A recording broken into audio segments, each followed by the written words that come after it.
Or is that Birmingham? No, that's Waldenbuch, I think. It's the balcony outside. I must have been shooting titles and I didn't take a title.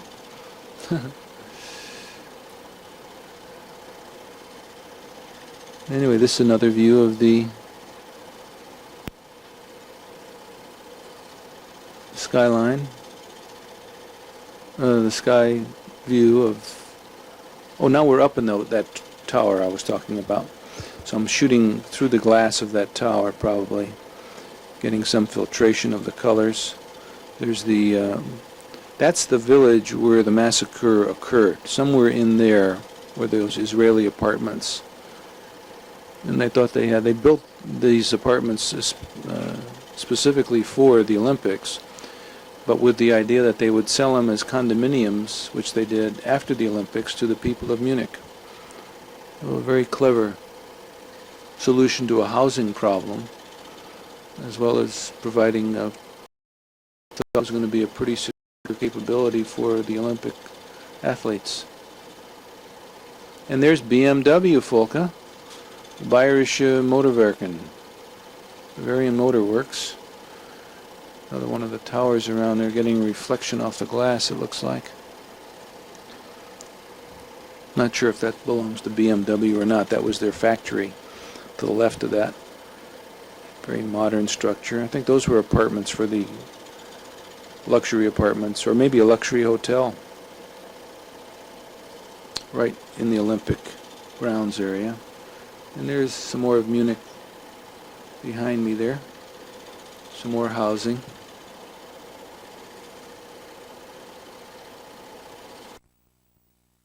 It's just a mile away from this spot. Hazy day, you see the smog problems, pollution problems all over Germany. They're just now starting to institute unleaded gas 10 years after America put it into effect. In Japan and the United States, I think. Glockenspiel. My favorite place in Munich was that Glockenspiel. At high noon, they'd have a outright festival with all the different bells and whistles and glocks going off. The little people marching around in and out of the alcoves. There's Germany. Beautiful country. Used to tell Werner Dreyer that Germany was a park-like setting. Some more of the Olympic facilities, track and field, swimming, diving events. Sommerspiel 1972, Nymphenburger. Oh, this is the Nymphenburg Palace, I think.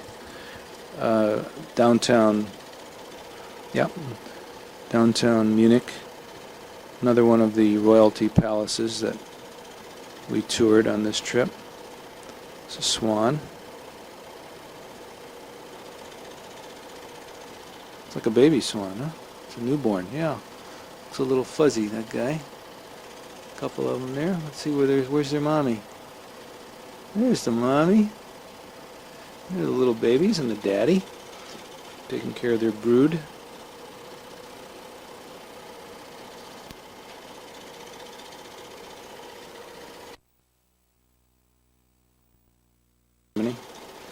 Maintained as a city hall and museum area now. Behind this structure which we toured, there's several dozen rooms that are museum-like rooms now. But behind the structure is the Summer Palace that we may see in a few minutes, that was very beautiful, in some gardens, dense woods right in the heart of downtown Munich.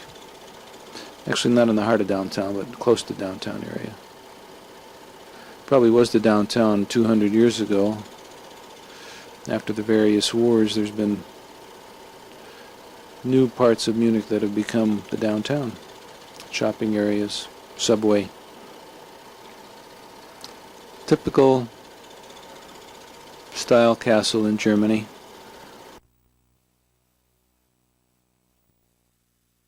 crest a little bit out of focus. There's a horse there.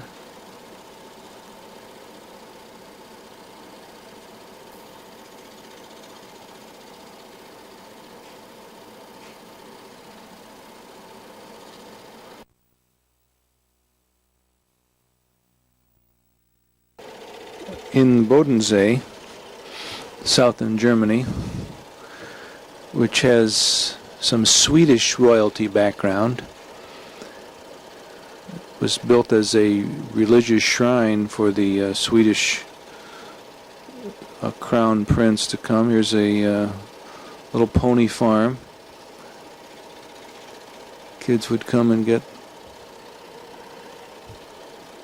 rides and could feed the ponies. Miniature ponies, famous that they raised on this farm here. Bred for hundreds of years.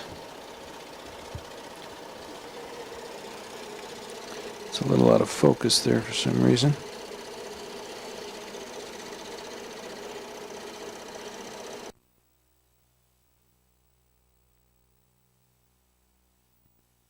Bodensee. Pretty sure that was Bodensee. I'll have to read about mine now. A lot of Swedish influence. Well, this was inside the chapel. It had some very lovely stained glass work. It's not coming through here. It looks a little bit out of focus, but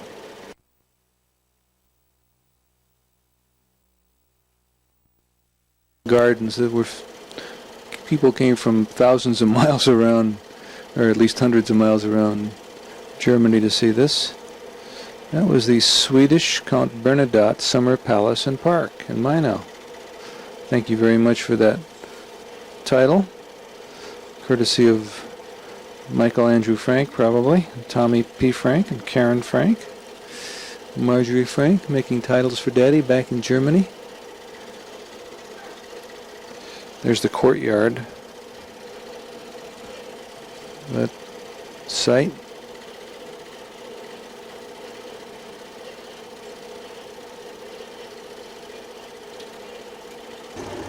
Here we are, Stuttgart, over the Italian Alps from Milan to Milan, and then to Rome, and then to Malta. It was a double stop, Folke.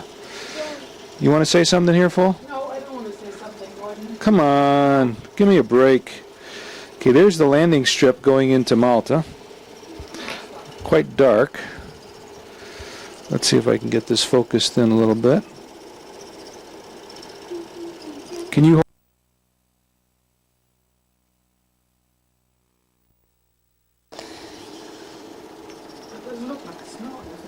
I know. It Clouds, but the other one was snow. doesn't look like snow, but it doesn't look like clouds either.